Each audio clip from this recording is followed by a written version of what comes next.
భక్తులారా, ఈ వీడియో మీకు ఎదురైంది అంటే అది యాదృచ్ఛికం కాదు. ఈ రాత్రి సాధారణ రాత్రి కాదు, దేవతలకు నిద్రలేని రాత్రి.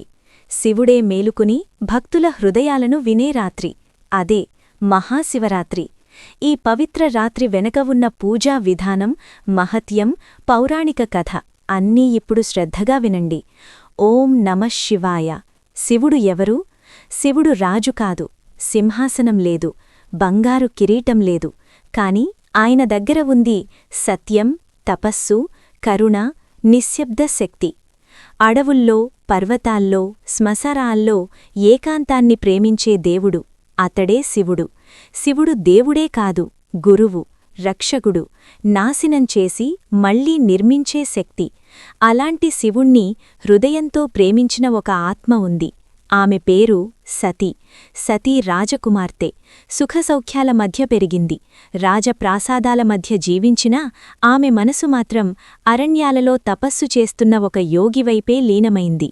శివుడు ధ్యానం చేస్తుంటే ఆయన శ్వాసకే లయగా సతీ హృదయం కొట్టుకునేది. కళ్లముందు ఆయన మౌనం, మనసులో ఆయన నామం. ఆ ప్రేమ లోకానికి అర్థం కాలేదు, తండ్రికి నచ్చలేదు. ఆమె తండ్రి పేరు దక్షుడు.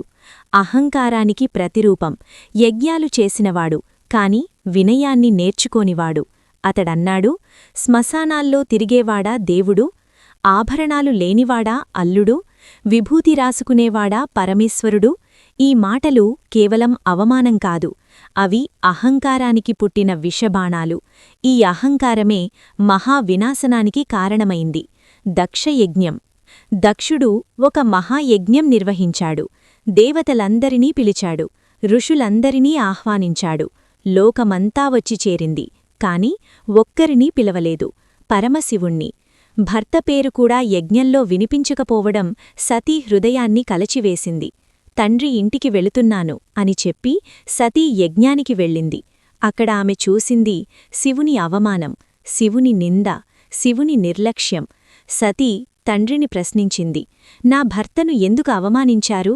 దక్షుడు నవ్వుతూ అన్నాడు, అతడు దేవుడు కాదు, అతడు అర్హుడు కాదు. ఆ మాట సతీ ఆత్మను చీల్చింది. భర్తను అవమానించిన లోకంలో జీవించలేనని నిర్ణయించింది. ఆ యజ్ఞాగ్నిని చూస్తూ సతీ చివరిసారి అన్నది, ఈ శరీరం నీది తండ్రి, కాని నా ఆత్మ శివుడిదే. ఆమె తన యోగాగ్నిలో తన శరీరాన్ని త్యాగం చేసింది. శివుని రౌద్రరూపం. సతీ మరణవార్త శివుని చెవికి చేరింది. కైలాసం కంపించింది. శివుని మౌనం విరిగింది.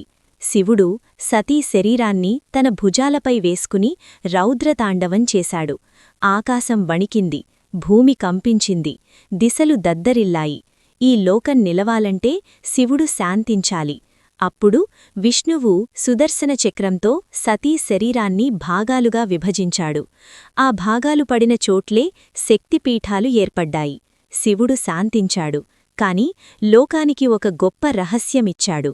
శివలింగ అవతరణ మరియు శివరాత్రి రహస్యం.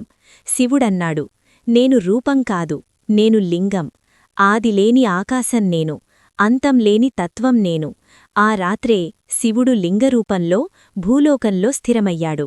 ఆ రాత్రే మహాశివరాత్రి. భక్తులు రాత్రంతా మేలుకుని శివలింగాన్ని అభిషేకించి ఓం నమః శివాయ జపిస్తే సతీ త్యాగానికి సాక్షులైనవారవుతారు, శివుని కరుణను పొందుతారు. మహాశివరాత్రి పూజా విధానం.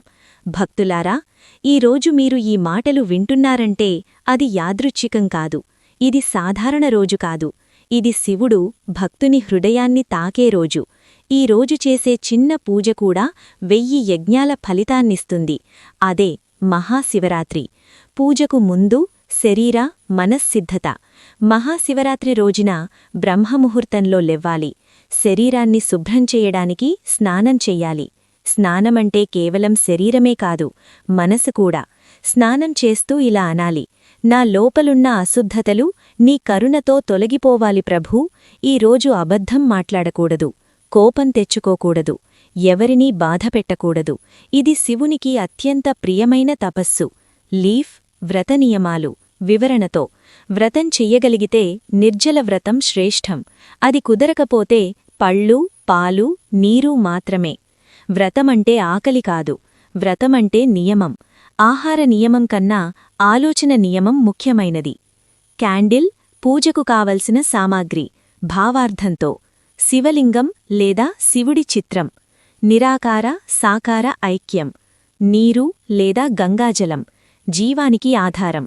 పాలు పవిత్రత. పెరుగు ఆరోగ్యం. తేనె మధురవాక్కు. నెయ్యి జ్ఞానదీపం. ట్రైడెంట్ పూజ ఆరంభ విధానం.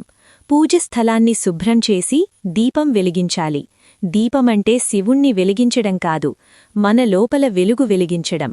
తరువాత శివుని ముందు కూర్చొని కళ్ళు మూసుకుని ఇలా అనాలి: ప్రభూ, నేను సంపూర్ణుడని కాదు, కాని నిన్ను ఆశ్రయిస్తున్నాను. వాటర్ డ్రాప్ అభిషేక మహత్యం దశలవారీగా. వాటర్ డ్రాప్ నీటి అభిషేకం. శివలింగంపై నీరు పోస్తూ ఓం నమః శివాయ జపించాలి. నీరు అంటే మన జీవితం ప్రవాహం. మిల్క్ బాటిల్ పాల అభిషేకం. మనస్సు శుద్ధి కోరాలి. యోగట్ పెరుగు అభిషేకం. శరీర ఆరోగ్యానికి సంకేతం. హనీపాట్ తేనె అభిషేకం. మన మాటలు మధురంగా ఉండాలనే ప్రార్థన. బాటిల్ నెయ్యి అభిషేకం. జ్ఞానం వెలిగే దీపం. ప్రతి అభిషేకం తర్వాత కొద్దిగా నీరు పోయాలి. లీఫ్ బిల్వ పూజ. లోతైన అర్థం. బిల్వపత్రం 3 ఆకులు కలిగి ఉంటుంది. అవి కామం, క్రోధం, లోభం. ప్రతి ఆకుతో ఒక దోషాన్ని విడిచిపెట్టాలి. బిల్వం వేస్తూ ఇలా అనాలి: ఓం బిల్వదళాయ నమః. ఓం. మూన్ నైట్ రాత్రి జాగరణ ఆధ్యాత్మిక రహస్యం. ఈ రాత్రి నిద్రపోకుండా ఉండడం శివునికి ప్రియమైన పూజ. నిద్ర అంటే అజ్ఞానం, జాగరణ అంటే జ్ఞానం. ఈ రాత్రి శివుడు మేల్కుని ఉంటాడని శాస్త్రాలు చెబుతున్నాయి. క్యాండిల్ 4 యామాల పూజ. వివరణతో: మొదటి యామం నీటి అభిషేకం, పాప నివృత్తి. రెండో యామం పాల అభిషేకం, కర్మశుద్ధి. మూడో యామం తేనె లేదా పెరుగు, మనస్సు శాంతి. నాలుగో యామం బిల్వపూజ ప్లస్ ధ్యానం, మోక్షమార్గం.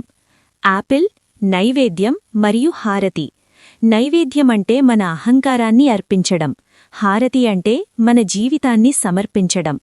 ఫోల్డెడ్ హ్యాండ్స్ పూజ ఫలితం. ఈ విధంగా మహాశివరాత్రి పూజ చేస్తే శివుని కరుణ అవసరం లేకుండా వస్తుంది. కష్టాలు తగ్గుతాయి, మనస్సు స్థిరమవుతుంది, జీవితానికి దారి కనిపిస్తుంది.